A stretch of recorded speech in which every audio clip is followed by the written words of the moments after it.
तो ये चाल थी, ये राज था तुम्हारा। उस्मान, जी शाहजहां। शाही कटार लाना।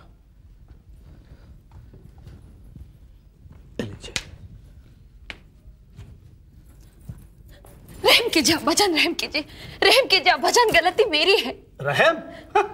रहम नहीं शाहजहां, इंसाफ होना चाहिए, नहीं तो ये आगे चलकर हमारी ही पीठ में खंजर चलाएगा। नहीं नहीं नहीं नहीं, रहम कीजिए अब्बाजान। नहीं। जरीना, किती दिवसापासून चालू आहे हा प्रकार? मला नक्की सांगता येणार नाही, या पण यापुढे तो इथे कधी येणार नाही, मी हमी घेते। रहम कीजिए तू अब्बाजान। हट जा। नहीं, मैं नहीं हटूंगी। हट जा। मैं नहीं हटूंगी। चांद उस्मान जी। हटाओ इसे। नहीं नहीं, रहम कीजिए अब्बाजान। उठो और तैयार हो जा। अब्बाजान रहम कीजिए। ये शाही कटार। थांबा खा साहेब। पंडित जी। उठ सदाशिव, पाय धरायचे असतील तर प्रथम त्यांचे धर। पंडित जी, आप यहाँ? आश्चर्य वाटलं खा साहेब? मी मैफिलीतून उठलो होतो, जगातून नाही, तुम्हीच उठवलं। नहीं नहीं नहीं, ये क्या कह रहे हैं आप? भिवू नका, कुठलाही आरोप करायला मी आलो नाही, अथवा दरबारात तशी तक्रारही केली नाही, फक्त एकच विनंती करायला आलो होतो। मी यापुढे गाऊ शकणार नाही, यात आनंद माना, हवं तर आपला विजय माना, नहीं। पण ह्या मुलाला जवळ करा।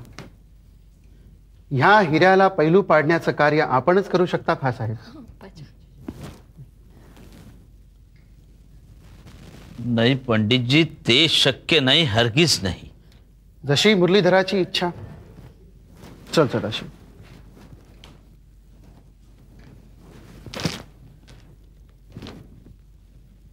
खा साहेब, ही कट्यार तुम्ही आज त्याच्यावर उगारलीत, कारण मूठ तुमच्या हाती होती। परिस्थिती बदलू शकते, आणि तशी ती बदलली तर तीच कटार तुमच्या काळजात घुसेल एक दिवस। सावधान खा साहेब, येतो आम्ही।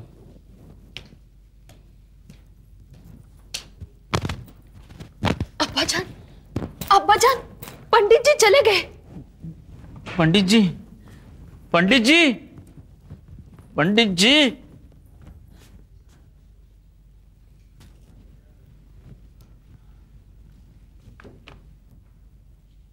म्हणजे अब्बाजान, पंडितजींना शेंदूर खाऊ घालण्यात तुमचा हात होता?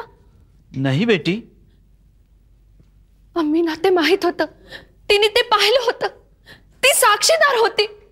नहीं बेटी, ये सब गलत फहमी है। नाही नाही, म्हणून तुम्ही तिला इथे येऊ दिलं नाही, तिने ते कुणाजवळ बोलू नये म्हणून। नहीं नहीं नहीं बेटी, ये सब झूठ है, सब झूठ है। तो फिर सच क्या है? बोलिए अब्बाजान, सच क्या है? सच, सच ये है बेटी, सच ये है कि मैं मजबूर हूं, चुपचाप सहता हूं, मगर कुछ कह नहीं सकता। क्या हो गया है मुझे? अरे, आज एवढा मोठा माणूस आपणहून आमच्या दारात आला, त्याला साधं आइए बैठिए देखील आम्ही म्हटलं नाही। अरे लानत है, लानत है।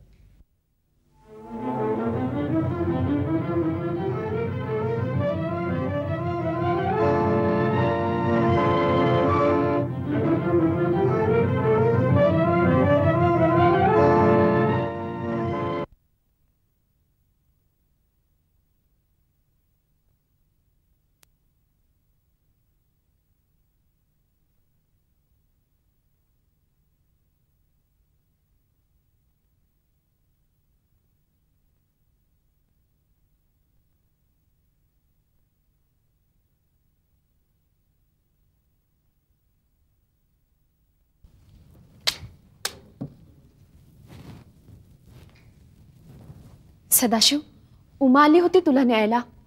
आणि मी जाणार आहे। सदाशिव, कर्तव्य म्हणून जायलाच हवं मला, पण माझा पाय इथून सुखासुखी निघणार नाही। माझ्यामुळे? भलताच प्रश्न विचारलास, उत्तर माहीत असूनही विचारलास।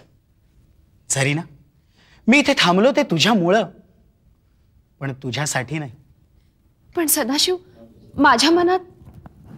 थांब, बोलून दाखवू नकोस. भावनेचे हे कोमल धागे वेळी अवेळी असे ताणू नये, तुटण्याची भीती असते. तुम्ही मुली गजरा माळायची घाई झाली म्हणजे कळ्या पाण्यात टाकून बळजबरीनं मुलवता त्यांना. पण तुम्ही हे विसरता. खोडून घेण्याआधी मोगरा नीट झाडावरच फुलू द्यावा, तरच त्याच्या सुगंधातून सूर उमटतात, त्या सुरांना पंख फुटतात. आता तुझ्यासारखी सुंदर तरुणी जेव्हा. हाय दया, सुंदर आणि मी. कोणी आहे का ग तिकडे? सख्यांनो, दासींनो. अगं, हत्तीवरून साखर वाटा गावभर. झरीना सुंदर आहे हे वाक्य उच्चारायला 1 वर्ष लागलं या महामुनीला. फक्त 1 वर्ष. थट्टा उडवतेस माझ्या भावनांची. अरे, थट्टा कुणाची उडावी? ज्याला कळेल त्याची. तुझ्यासारखा नीरस अरसिक तरुण जेव्हा. मी नीरस, मी अरसिक. तर तुझ्या मनात शृंगार कधी फुलायचाच नाही, नुसता अंगार. असं. मग तुला एक धक्का देणारी सत्य घटना सांगतो. काल पहाटे इथे मी रियाजासाठी आलो होतो, माझा तानपुरा शोधायला. पण तो कुठे मिळेच ना. शेवटी तो सापडला तिकडे तुझ्या पलंगावर, तुझ्या कुशीत मिठीत विसावलेला. बिचारा. हो ना, इतका केविलवाणा झाला होता बिचारा. भोपळा तापलेला आणि तारा उतरलेल्या. तेव्हा तुझी साखर झोप मोडू नये ना म्हणून मी हलक्या हाताने तो तानपुरा काढून घेतला आणि इकडे बसलो रियाजाला. मध्येच केव्हा तरी तू उठलीस, तशीच चालत गेलीस त्या आरशाजवळ. स्वतःचं प्रतिबिंब पाहिलंस मिटल्या डोळ्यांनीच. केस विंचरले हातात नसलेल्या हस्तिदंती फणीनं आणि पुन्हा जाऊन तशीच झोपलीस. मग आम्हाला सवय आहेच मुळी झोपेत चालायची. हो, पण मला नाही ना हे असले दृश्य बघायची. कसलं दृश्य? झरीना, काल तुला झोपेत ओढणीचंही भान नव्हतं. तुला तशा अवस्थेत पाहून मला एक कविता आठवली. चंचले ही अंचलाची दे धिटाई सोडूनी, चंचले ही अंचलाची दे धिटाई सोडूनी, ओढुनी गे ओढणी ती ओढुनी गे ओढणी. काय आता सांग, धक्का बसला ना हे सारं ऐकून एका महामुनीकडून? धक्का बसला नाही असं नाही म्हणा, पण यावरून एक शिकायत आठवली. सब मुझी से कहते हैं रख नीची नजर अपनी. सब मुझी से कहते हैं रख नीची नजर अपनी. कोई उनसे नहीं कहता न निकलो यूं अया होकर. वाह वाह, क्या बात है, वाह वाह, बहुत खूप. झरीना, आता तू जे काही बोललीस ना त्यातलं मला काही कळलेलं नाहीये आणि नाहीच कळणार या जन्मात. अरे खुळ्या, तुला एवढं देखील कळे ना. काल पहाटे माझी साखर झोप मोडू नये म्हणून अलगद हाताने तो तानपुरा तू काढून घेतलास ना. त्यावेळी मी जागीच होते. अच्छा, जागीच होतीस म्हणजे हे सारं तू जागेपणी. छे छे झरीना, हे चांगलं नाही, बरं नाही, हे काय खरं नाही. काय खरं नाही, काय चांगलं नाही? अरे, प्रेमाच्या विश्वात सारं चांगलं असतं, सारं पवित्र असतं. प्रेम नाही झरीना, ते शक्य नाही. का? माझा सहवास तुला गैरसमज करून घेऊ नकोस. अगं, तुझ्यासारख्या सुशील सुस्वरूप तरुणीचा सहवास ज्याला लाभेल तो तरुण स्वतःला भाग्यवान समजेल. खोटं कशाला बोलू. तुझा नुसता स्पर्श जरी मला झाला तर अंगावर रोमांच उभे राहतात. माझ्या मनात तारुण्यसुलभ भावनांचे तरंग उठतात. मी अस्वस्थ होतो, प्रक्षुब्ध होतो. मग मनाने जे स्वीकारलं ते मुखाने नाकारण्याचा अट्टहास का? कारण तेच आज आवश्यक आहे. का? माझा धर्म वेगळा आहे म्हणून? नाही झरीना, तो धर्म या भावनेच्या आड येऊ शकत नाही. मी वेगळ्याच धर्माबद्दल बोलतोय, कलाकाराचा धर्म. आज संगीताशिवाय मला दुसरं काही दिसायला नको, रुचायला नको. कारण आज मी साधक आहे, उपासक आहे. आणि उद्या तुझी साधना संपल्यावर पुन्हा कधीतरी पुराशी जपलेलं ते स्वप्न ज्या दिवशी साकार होईल त्या दिवशी आनंदाने धावत येईल मी तुझ्याकडे. पण त्यावेळी तू असशील तर थांबलेली माझ्यासाठी. पण तोवरपर्यंत हे बंधन, ही लक्ष्मण रेषा. सदाशिव अब्बाजान, हम अंदर आ सकते हैं बेटी?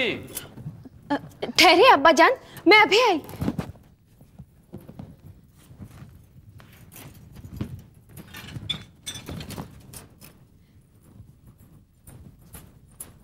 आइए अब्बाजान.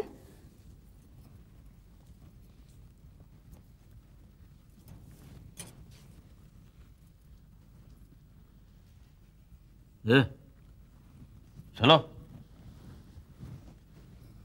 बैठिए ना अब्बाजान. काही हवं होतं का? अच्छी याद दिलाई बेटी तूने. बेटी, ती शाही कटार कुठे ठेवलीस तू? कटार? हा, छान म्हणत होता की तू दिवाणखान्यातून उचलून कुठेतरी जपून ठेवलीस म्हणून. हो. कुठे ठेवली बरं? बघ बघ बघू जरा. ही इथेच होती. कुठे गेली बरं? तुझ्या हातात काय बेटी? खरंच की कशी वेंधळी आहे मी. पण कशाला हवी होती कटार? एक काम होतं. कसलं काम? पण तुला एवढं कासावीस व्हायला काय झालंय? कुठे काय, काल रात्री नीट झोपच नाही आली. पण अच्छा, ह्या कटारीचं काय करणार अब्बाजान? परत करणार आहे उद्या दरबारात राजे साहेबांना. मतलब? बेटी, उद्या हे राजगायक पद आम्ही स्वतःहून सोडतोय. असं एकाएकी ठरवण्याचं कारण? एकाएकी नव्हे, जाणून बुजून हा फैसला घेतला आम्ही. कुणावरचा राग हा? स्वतःवरचा. काय मिळवलं? काय मिळवलं आम्ही 2 वर्षात राजगायक होऊन? हवेली, पैसा, मान मरातब, मिळालं सार. अरे पण काय गमावलं? आमची बीवी आम्हाला दुरावली होतीच, आता बेटी देखील. अब्बाजान, मी खाली रियाजाला येत नाही याचं कारण वेगळंच आहे. मी सांगेन तुम्हाला ते उद्याची शाही मैफिल पार पडल्यावर. जरूर सांग बेटी. आणि हे देखील सांग, ही तस्बीर इथे कशी आली? कुठली तस्बीर? पंडित भानुशंकरजींची. ती ना, ती उमा आली होती ना, ती विसरून गेली असेल कदाचित. उमा? पंडित जी की बेटी यहाँ आई थी? हो, माझा निरोप घ्यायला आली होती ती. सहेली ना माझी पाठशाळेतली. अगं पण अशा भलत्या वेळी ती इथे आली? ते लोक आज इथून जात आहेत. पंडितजी, उमा, हे संस्थान सोडून जात आहेत. असं. आणि तो कोण? सदाशिव. तोही जाई बहुतेक. जिथे गुरु तिथे चेला. म्हणजे आजवर तो विश्रामपुरातच होता. दिवाण साहेबांच्या घरी असतो म्हणे तो देवपूजेसाठी. उद्याचा दरबार होण्यापूर्वीच जात आहेत हे लोक. मी म्हणाले उमाला उद्याची शाही मैफल ऐकून जा म्हणून, पण ती म्हणाली. आज की नाही बेटी, आम्ही पहाटे जरा वेगळ्या वाटेने गेलो होतो फिरायला, त्या संस्कृत पाठशाळेच्या बाजूने. एवढी एवढी मुलं हात जोडून सूर्य प्रार्थना म्हणत होती. साधा सीधा ललत राग. अरे पण असा काही गूढ गंभीर वाटत होता त्या वातावरणात. शब्द देखील बडे वजनदार होते. क्या थे भला वो? तेजो निधि लोह गोल, भास्कर है गगन राज.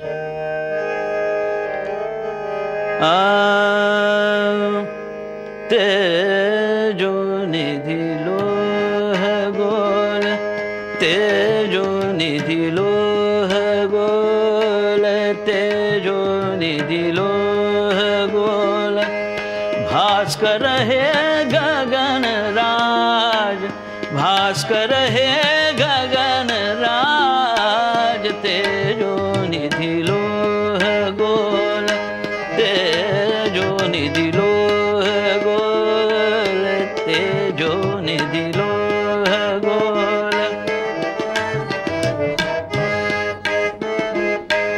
दिव्य तुझा तेजाने, दिव्य तुझा तेजाने, झगमगले भुवन आज, झगमगले भुवन आज, झगमगले भुवन आज. ते दिन मणि व्योमराज, हे दिन दिनमणि व्योमराज हे दिनमणि व्योमराज भास्कर हे गगनराज भास्कर हे गगनराज तेजो निधि लोह गोल कोटि कोटि किरण तुझे कोटि कोटि किरण तुझे अनल शरा उधळीती कोटि कोटि किरण तुझे अनल शरा उधळीती अमृत कण परिहोवनी अमृत कण परिहोवनी अमृत कण परिहोवनी अमृत कण परिहोवनी अमृत कण